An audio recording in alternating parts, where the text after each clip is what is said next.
The galaxy knew fear. They just never expected it to come silently. For over a century, the Varkal swarm had carved a path of terror across the Orion Arm. No species could withstand them. Worlds with ancient defenses fell in days. Fleets of proud empires were reduced to drifting wreckage. No diplomacy, no mercy, only annihilation. Their doctrine was simple. If it breathes, it will kneel. If it resists, it will vanish. The Galactic Concord, a union of 74 species, had tried everything. Negotiations, mass fleet deployments, even suicidal solar collapses. None of it worked. The swarm adapted too quickly. Their ships, organic chitinous horrors, regenerated faster than kinetic rounds could destroy them. They traveled through subvoid currents that defied traditional tracking. The galaxy learned to fear the colorless pulse of their weapons, light that had no hue, energy that made no shadow. To be touched by that pulse meant instant molecular disintegration. Survivors spoke of death arriving before you felt pain. It didn't scorch. It didn't explode. It just unmade. And then Earth responded. Humanity had remained silent, watching from the dark edges of the Perseus Drift, long thought primitive, isolationist, or extinct. The Terran Union hadn't spoken at a Concord session in over 30 years. But when the Varkal turned their attention towards Sol, something changed. The Concord begged Earth for help, not expecting a reply. What they got instead was a name. A simple, chilling transmission, ESS consequences en route. No escort, no fleet, just one ship. The Concord laughed at first. Arrogant, they called it. Theatrics. They mocked Earth's bravado, calling it a desperate bluff from an irrelevant species. A single warship against an enemy that had consumed empires. Until the swarm's spearhead, 50,000 strong, entered the Iridia expanse. Until they met it. Not a single sensor saw the ship arrive. No heat signature. No EM trace. Even subspace ripples were absent. The Varkal didn't see consequences coming, but they saw what it left behind. Entire fleets disintegrated without warning, torn apart from within, as if some unseen hand reached into their molecular structure and rearranged them into dust. The swarm's command matrix began to fracture. Their queens screamed across the void in frequencies that cracked lesser species' bones. No weapon was ever visibly fired. No light. No sound. Just ships gone. Armadas erased. Witnesses, those few Concord scouts foolish enough to observe, couldn't describe the vessel. Some said it was a matte black dagger slicing through space itself. Others claimed it shimmered like a mirage, bending physics around it. One report simply read, "It wasn't there, but it was death." Rumors spread like plasma fire, that Earth had built the ship from materials not found in this dimension, that its weapon was a form of applied oblivion, that the ship was crewed by a single entity, no bridge, no crew quarters, just a neural core forged from quantum-linked minds of soldiers who volunteered to become something else. The consequences had no insignia, no color, no warning lights. It was a void among stars, and wherever it went the swarm ceased to exist. In less than 6 hours the tide of a galactic century turned. The Varkal swarm, undefeated, unmerciful, and unchallenged, retreated for the first time in its history, not out of strategy, but out of terror. Their final transmission before vanishing into dark space was a whisper in binary. We saw nothing, it saw us. As Concord leaders argued over what humanity had done, Earth said nothing more. The consequences didn't return. It wasn't seen docked. It wasn't seen at all. It simply existed where it was needed, waiting, watching, and every species now knew if humanity sent one warship, it wasn't a threat, it was a verdict. In the annals of galactic history, there are wars remembered and there are wars erased, too devastating, too shameful to leave on record. The arrival of the consequences changed more than the course of a war. It awakened something deeper, a question no species had dared ask in 1,000 years. What does it mean to deserve survival? After the swarm fled into dark space, the galaxy fell into an eerie calm. No trace of the consequences. No further communication from Earth. Concord High Command sent probes, emissaries, even covert fleets to track the vessel. None returned. In hushed halls across civilizations, leaders spoke in codes, afraid to even name the ship aloud. They said, the phantom, the verdict, the end that sees. But not one dared speak the name humanity gave it, because that name carried the weight of a message, a warning, a moral mirror, ESS consequences. It wasn't a name of aggression. It was a name of judgment, a name that asked, what did you think would happen after everything you did? Centuries earlier, humanity had nearly destroyed itself. Environmental collapse, ideological wars, the digital slavery of entire generations to corporate AI states. Their first contact with alien species didn't come as a savior's hand, but as a mirror to their own failings. The galaxy didn't fear humanity then. It pitied them. Broken, isolated, dangerous even to themselves. But Earth did something different, something rare. It learned. In the ashes of their near extinction, humanity didn't rebuild the old empires.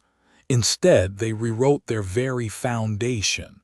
Education based on consequence, leadership trained not in power but in empathy, and science guided by ethics. Children on Earth were taught not just history but the price of forgetting it. They studied the horrors of conquest, not to glorify them, but to understand how easily righteousness becomes tyranny. They were raised not with pride and strength, but with a question that haunted every generation. What will the galaxy become if we repeat the errors we once called civilization? By the time the swarm began their reign of terror, Earth had become quiet, not weak, just watchful. The Terran Union declined galactic politics, refused military coalitions, and rarely exported its technologies.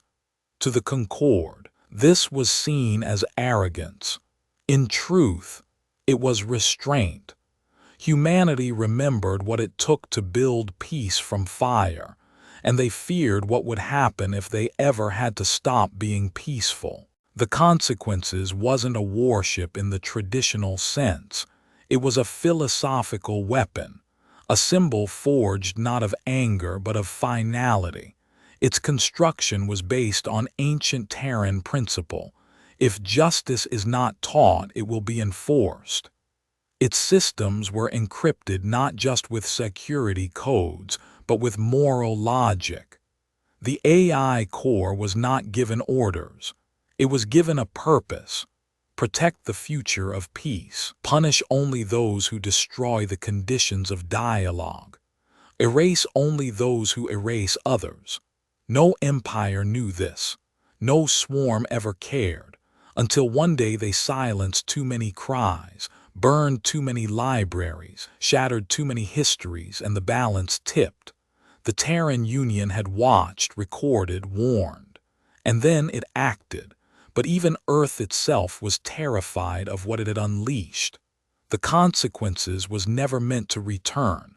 It had no recall code, no back door. It was not controlled. It was entrusted. Across the galaxy, philosophers and scholars now debated openly for the first time in centuries. Is fear the only universal language left? Have we lost the moral clarity to know the difference between justice and revenge? If humanity was capable of such restraint, are the rest of us ready to live by their example, or only fear their shadow? On Arcturi Prime, Professor Ilsen, once a human critic, published a paper that swept the galactic academic networks. The terrifying thing is not that Earth built a ship that could unmake fleets.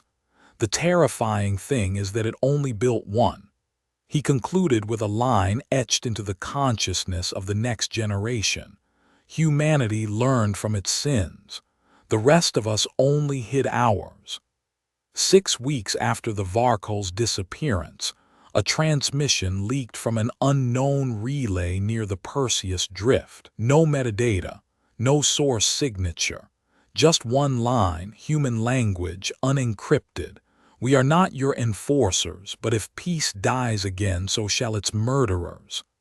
The file self-erased within seconds, but not before it was copied.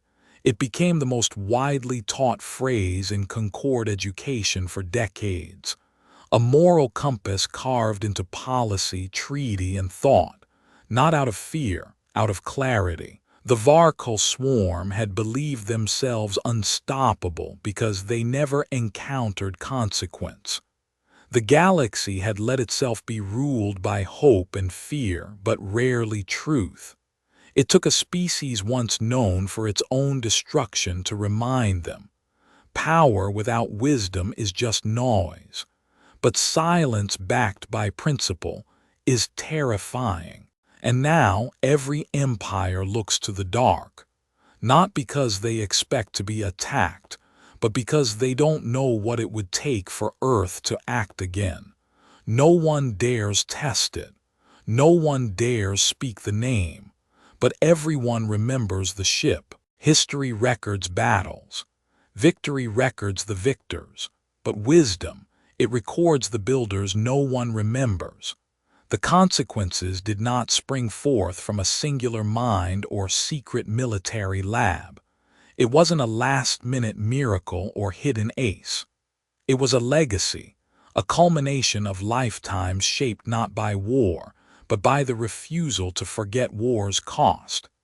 Deep beneath the Antarctic crust, below the frozen remnants of old Earth's final wars, there stood a facility with no name. Official records called it Institute Zero. But among those who built it, it had another name, the Tribunal of Futures. It was not military, not political. It was educational, philosophical.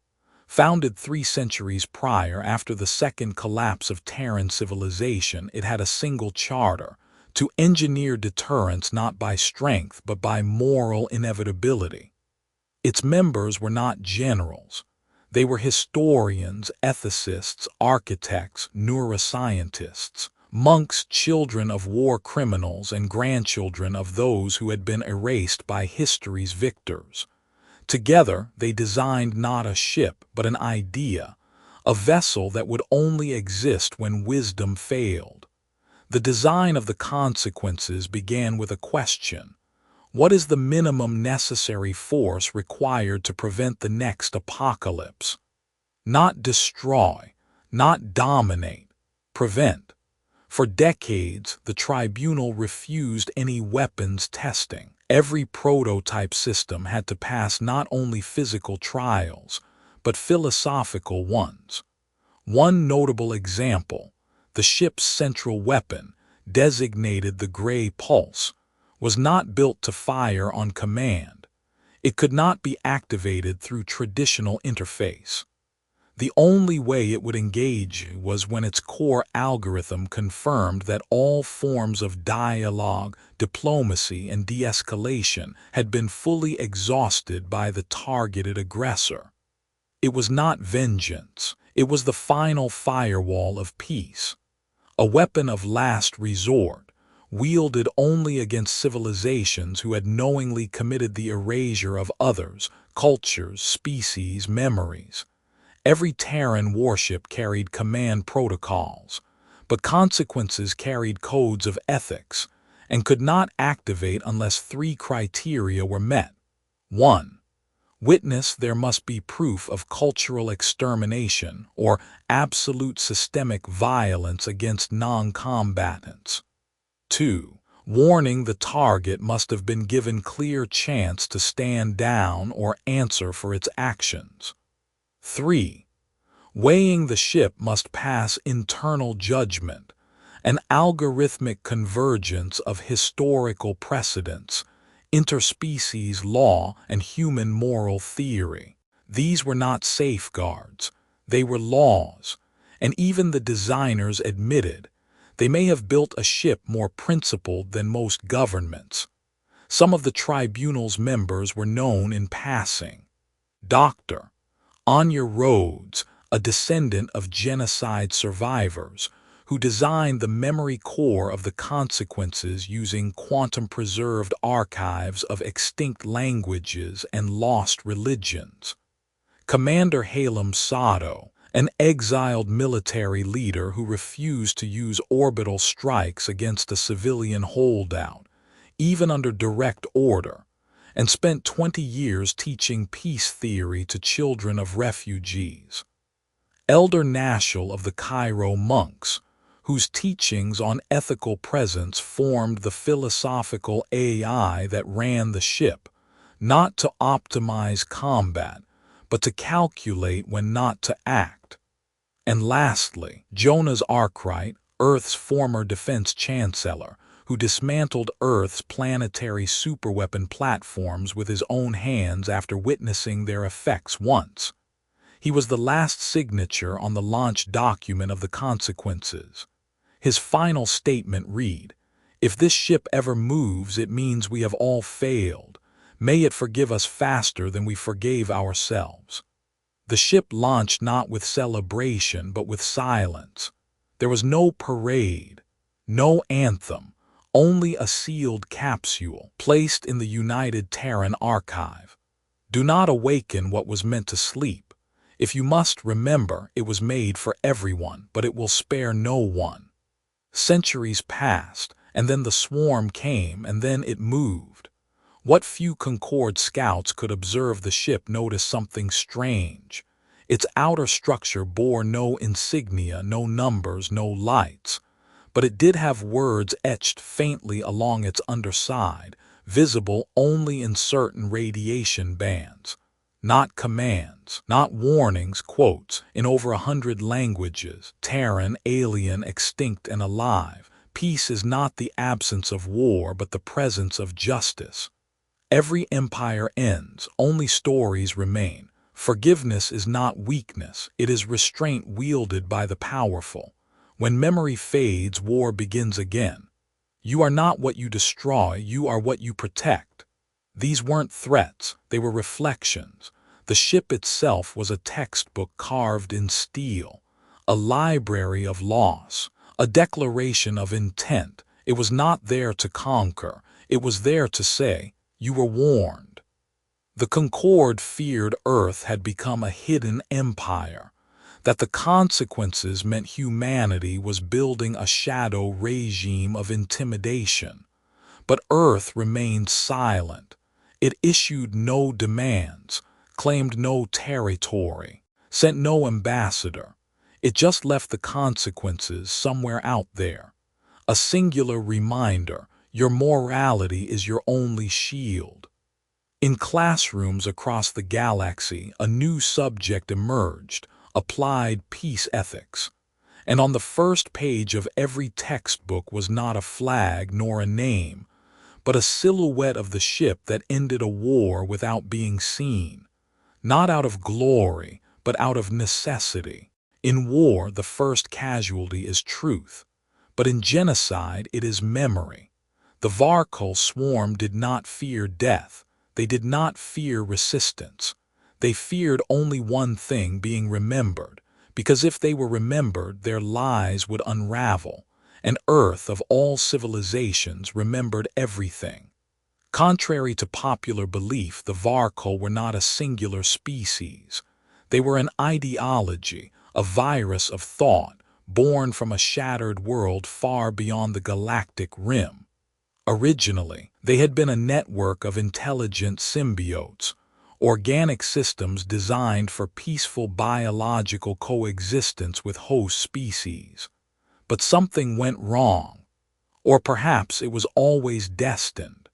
A species known only in Terran records as the precursor host weaponized the symbiotes, turning them into adaptable war organisms.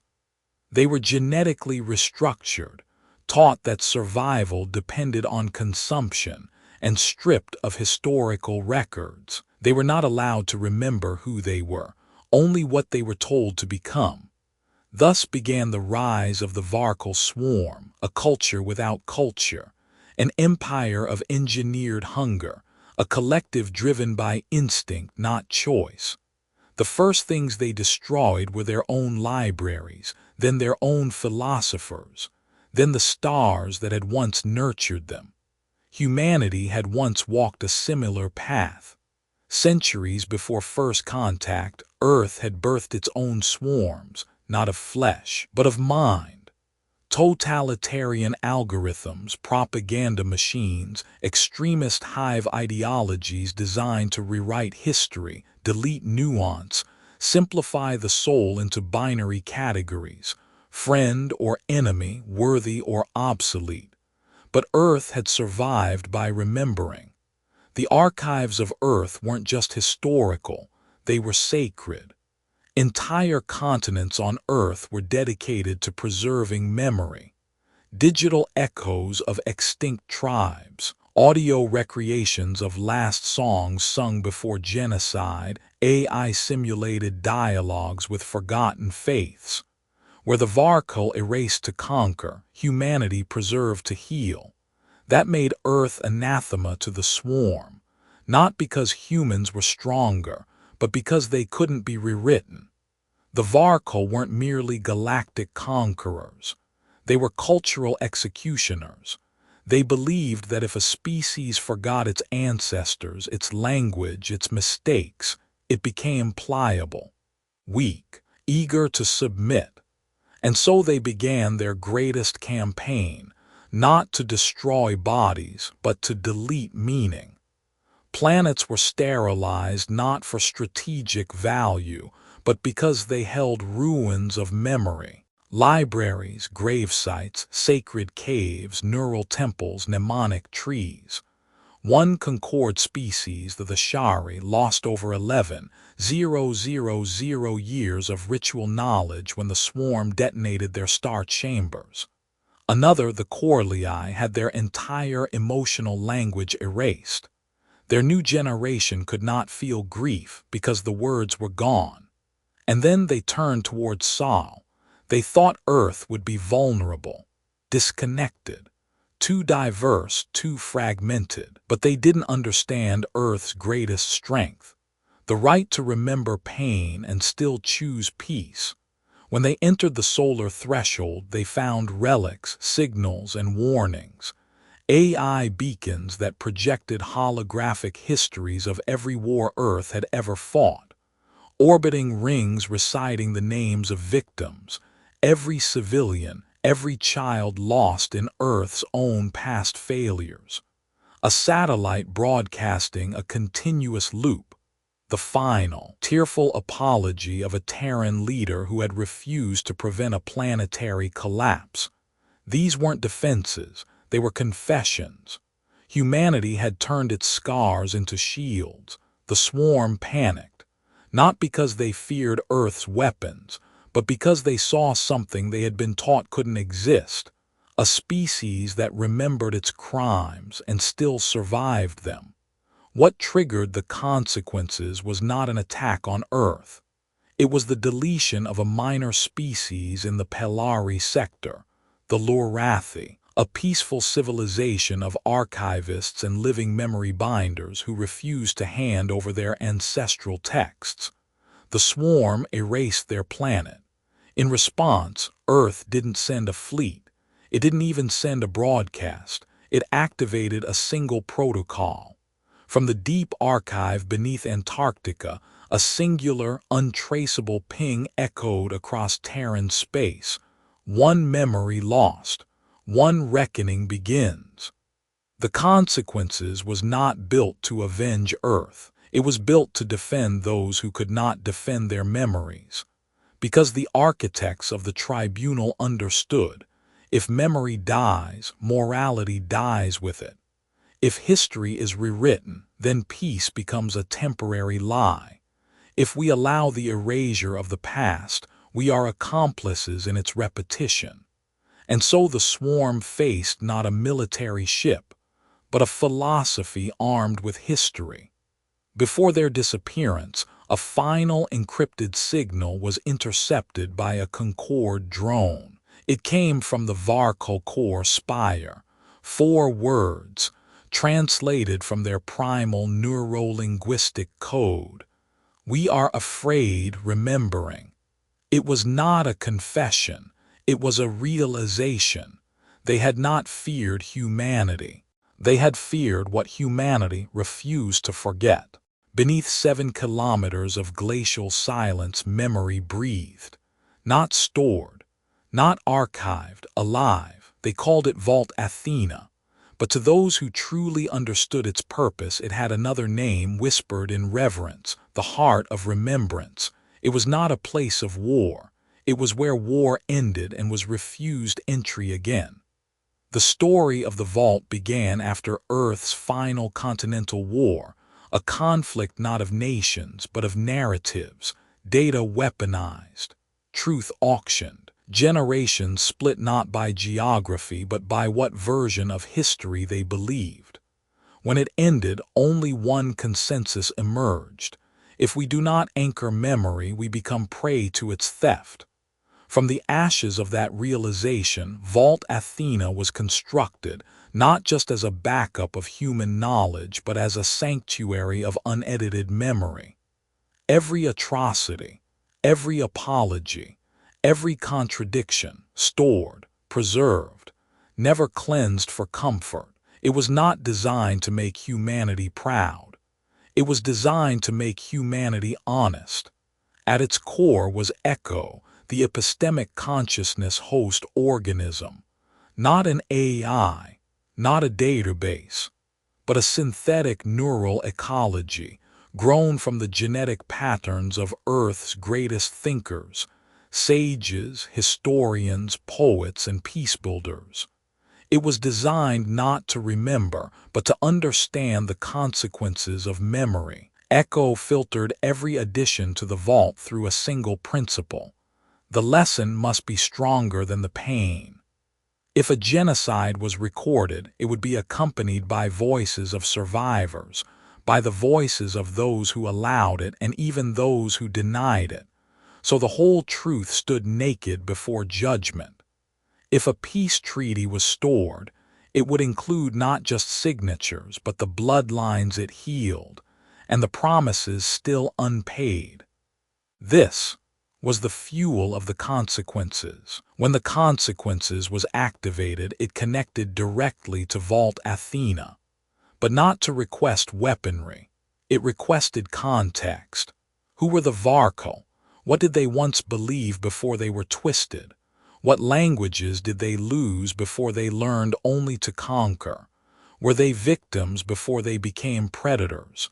And most important, had they been warned, and by whom? Because if a species had never been given a chance to choose peace, the consequences would not fire. That was the ultimate safeguard. This was not about vengeance. It was about whether morality had been offered and willfully refused. Decades before the Varkol incident, one visitor had stood alone in Vault Athena, a young girl, barely 13, wrapped in layers of nanofiber against the cold. Her name was Kayla Aaron, the future policy architect behind the consequences moral framework.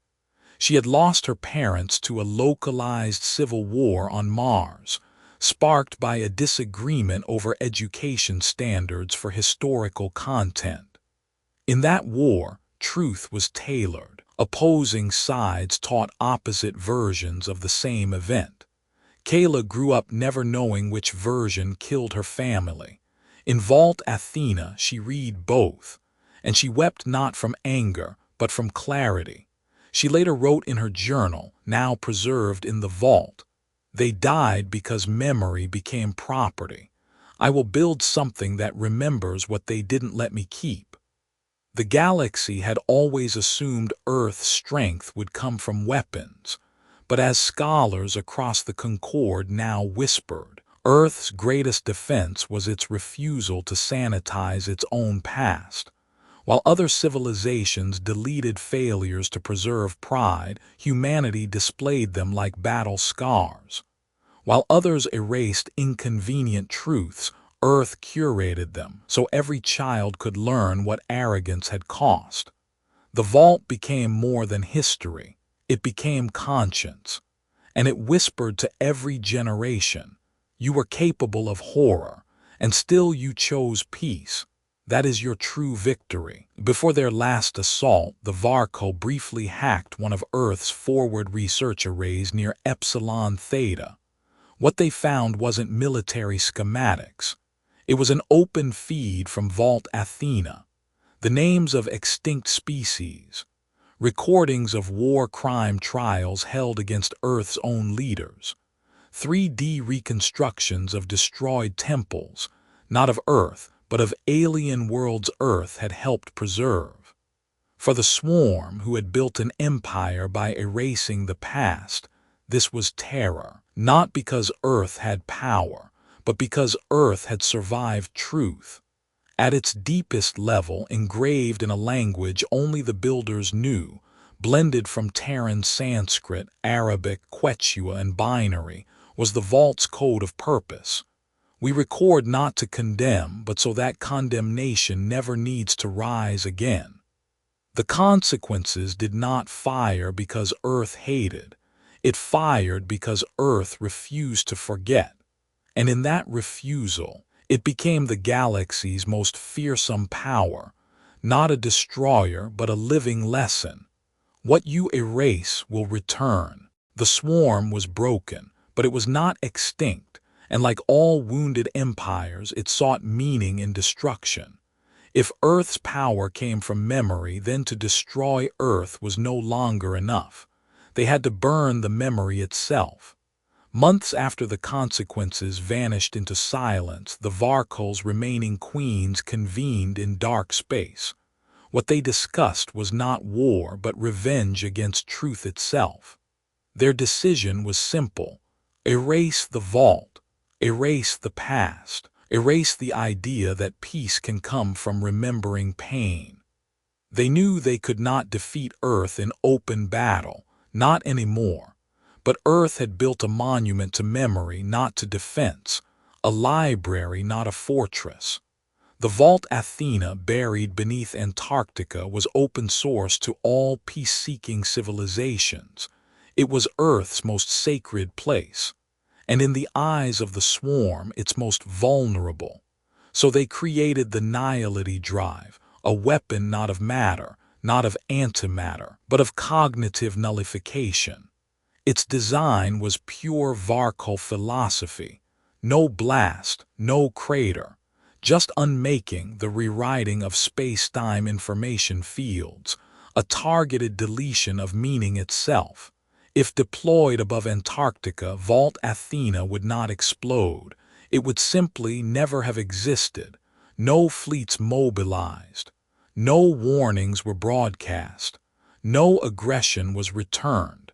Because Earth already knew. When the Terran deep space sensors registered the Varkol fleet's sub-void trajectory toward Sol, the Terran Council convened for exactly 12 minutes and issued a singular command: "Let the vault speak for us."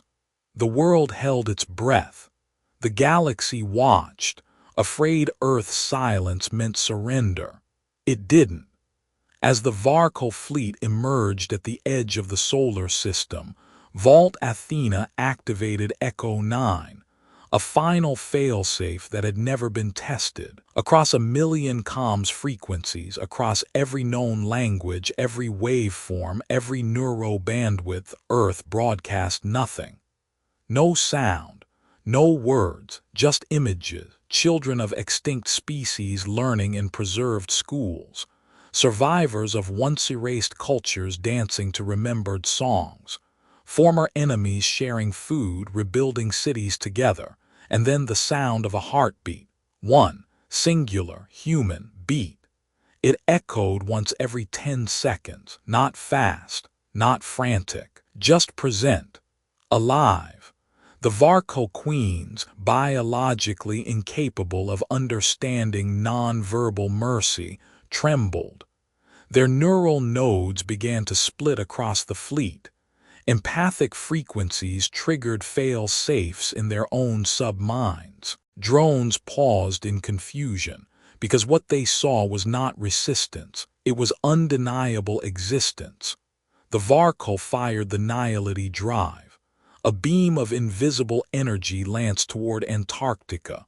The ice cracked, the sky dimmed, and then the beam stopped. Mid-air, mid-light, mid-nothing, it unraveled, bent around something unseen, and collapsed into itself like a weapon ashamed to fire. The consequences hadn't returned. The vault had defended itself, not with weapons, but with witness. At that moment, Vault Athena went fully online for the first time in its history. It sent a message to the Varco fleet. No threat, no warning, just coordinates, millions of them, each one a location in the galaxy where the swarm had erased a culture, each one a site Earth had restored. The message ended with 3 words: "We remembered you." That broke them, not missiles, not fleets. Memory, the Varco's ideological core, designed to absorb conquest, not reflection, began to fracture. Queens collapsed into silence. Entire battle nests turned against each other, confused by echoes of meaning they were never meant to process. And somewhere in the void, the last surviving queen uttered the phrase that would be archived in every galactic school forever. "We tried to erase them, but they remembered us instead." In that moment, the Varco ceased to be a swarm. They became the remembered, and nothing is more eternal than that. The Concorde met 2 days later in emergency session, not to celebrate Earth's victory, but to ask for its help. They realized something that changed the very idea of diplomacy. Perhaps peace is not a treaty. Perhaps peace is not strength. Perhaps peace is remembering the truth together. And so Vault Athena was opened, formally, fully, to the galaxy. Not as a warning, not as leverage, but as a shared cathedral of memory. The galaxy had seen wars. It had seen conquests, crusades, rebellions, and extinctions. But never before had it seen empires come to kneel only to ask how to remember. 3 days after the failed assault on Vault Athena, a secure transmission arrived from the Concorde core. Unencrypted, public, humble, it read, "Earth, we do not understand what you've done, but we are ready to learn why you did it." It was not a surrender. It was a request for education. And with that, the most feared species in the galaxy, the species that sent a single ship to end a century of terror, became something far more dangerous than conquerors. Teachers. Vault Athena opened its gates, not just to ambassadors or scholars, but to entire civilizations. Over a dozen species sent their brightest minds, philosophers, historians, cultural preservationists, children of survivors, and even former generals. They came not in armor, but in humility. For many, it was their first time on Earth. For all, it was their first time standing inside a memory that forgave. They walked among reconstructed genocides, preserved dialects, revived musical traditions of extinct cultures, and digital holograms of lost thinkers speaking in the tongues they thought the galaxy had forgotten. And above every exhibit was a single line: "To remember is not to relive. It is to choose better." Earth's teachings were simple, but devastating. Day 1. The anatomy of denial, why civilizations erase their own crimes, how history becomes a tool of tyranny, case studies from Earth and beyond. Day 2. Echoes of the erased, the voices of lost peoples, the weight of unacknowledged pain, interactive memorials with AI-constructed memories. Day 3. The ethics of consequence, why consequences exists when deterrence becomes justice, how Earth built power to never need it. Day 4. The quiet strength of forgiveness, not weakness, not surrender. Forgiveness as active resistance against hate, survivors teaching the children of aggressors. Day 5. Shared memory, shared peace, new galactic protocols for archival sharing, restoring extinct languages as shared projects, founding the Library Accord.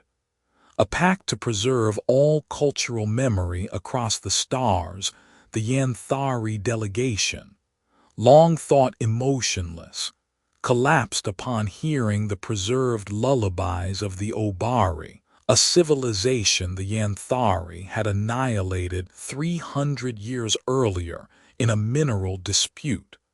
They hadn't known the Obari had lullabies.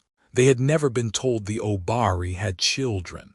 In Vault Athena, they listened to a digital mother sing her final song.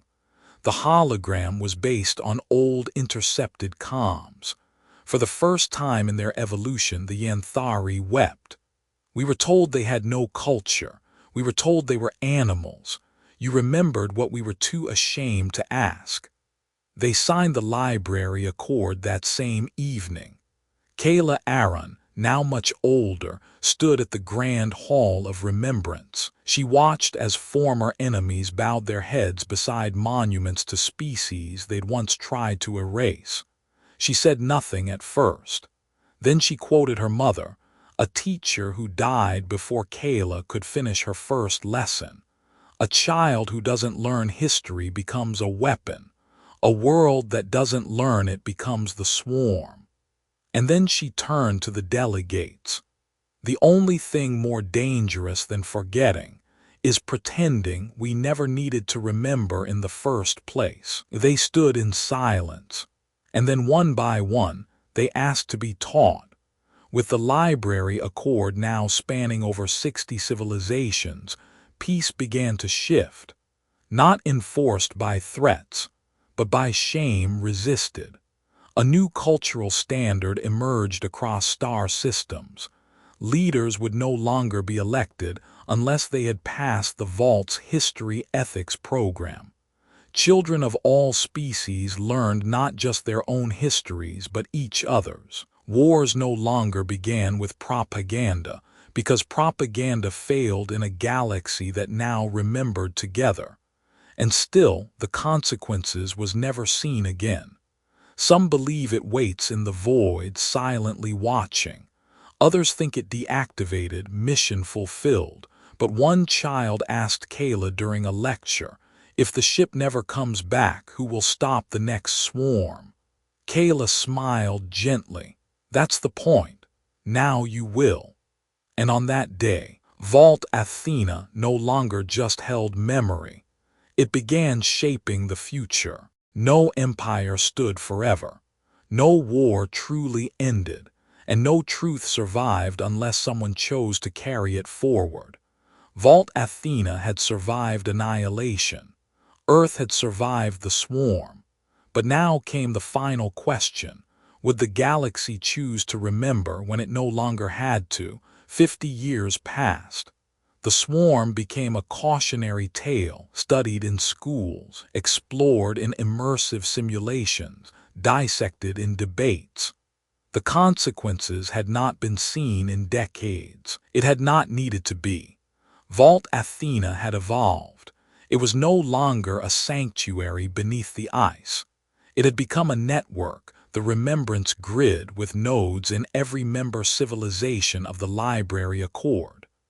The frozen halls of Antarctica were now mirrored across moons, orbitals, jungle worlds, even on ships that wandered the void. History had gone portable, and with it, responsibility. But peace brings its own danger, forgetting why peace was necessary. Children born in this new galaxy had never known true war. They asked, why keep showing us the pain? Why preserve the memories of those who destroyed? Why must we keep forgiving? At a summit on the moon city of Virles, 212 young delegates, chosen from across 100 civilizations, gathered for a once-in-a-generation event to rewrite the Galactic Declaration of Peace. Earth sent no officials. It sent a message. We will not lead this time. If our teachings mattered, you will not need us to. Inside the vault node beneath Virles, the delegates were presented with one final exhibit, a single room, a single chair, and a single object on the table, a memory core. A fragment recovered from a Varkal command ship, reconstructed, purified, unarmed. The room was called the Mirror of Regret. When each delegate entered, they were left alone. The core would project not images, but empathy. You didn't see what the swarm did. You felt what it felt, the hunger for meaning, the twisting of truth, the drowning loss of a culture that had once sung before it was silenced by its own hand. Not everyone could stay inside. Some cried, some broke down, some emerged quietly, shaking, but all came out changed. When the assembly reconvened, no votes were held. Only stories were told, stories of those who entered the mirror and came out no longer seeking justice, but understanding. And then an Ulari child, barely 12, stood up and said, "The most dangerous species in the galaxy is the one that believes it has nothing left to learn." That line became the first sentence of the new declaration, followed by others. To preserve peace is not to forget war. To build the future, we must carry the bones of the past. Let memory be our fleet. Let remembrance be our shield. And finally, signed in 1,000 languages, never again, not because we fear pain, but because we understand it. The galaxy expected Earth to celebrate, to lead, to be honored. It didn't. The Terran Union issued only one sentence to the galaxy-wide network. If you remembered this by yourselves, then you are ready to write without us. And then Earth withdrew from galactic governance, not in arrogance, in faith. One final event closed the chapter. As the delegates disbanded and memory went from archive to daily truth, a sensor blip registered on the edge of the Perseus drift, unseen for decades, cold, silent, but there.